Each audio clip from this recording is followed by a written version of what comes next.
Hey guys, Capcom invited me at their office to record some gameplay so I could share them with you. I am very grateful for this opportunity, so I want to say a huge thank you to Capcom. I had a very limited time there to record, but I still managed to get enough footage for 3 weapons. So basically this is the first video of a series of 3.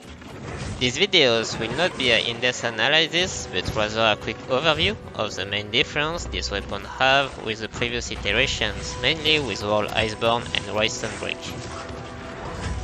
So the first weapon I wanted to talk about was the Switch Axe, because I couldn't really get into it in World Iceborne because it felt really clunky, especially to morph between Axe mode and Sword mode.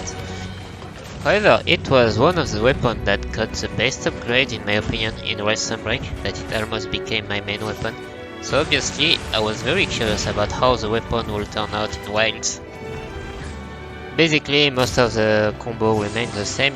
The biggest change that attracted me the most from the weapon trailer was the presence of the parries.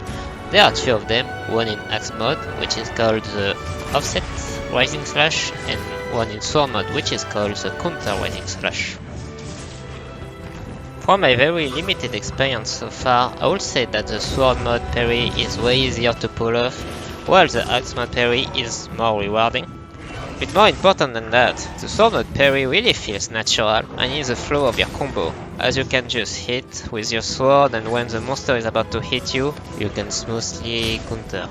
It is very satisfying, and you can follow up with this Heavensward Flurry, and then you can do whatever you want, like an Elemental Discharge or anything else.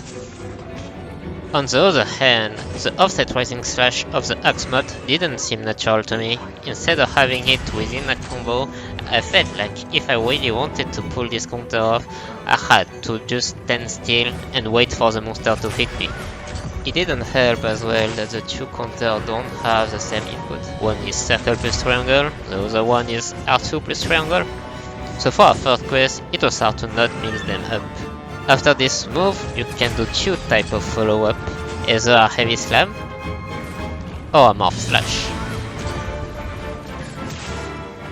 Of course, I can't do a Switch Axe video without mentioning the ZSD, so it's still here, but I don't know if we get the same hyper armor as in Rise, or if we get ejected like in World.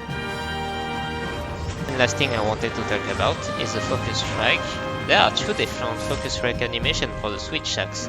There is one for the Axe mode, which ends in a heavy slam, and one in Sword mode, which ends with typical sword explosions. Also, the Elemental Discharge has now a follow-up. In this clip I did the Compress Slash, which is the weakest version. There is a stronger version called the Full Release Slash, but I couldn't get any clip of it. Basically you hold R2 and you get big explosions.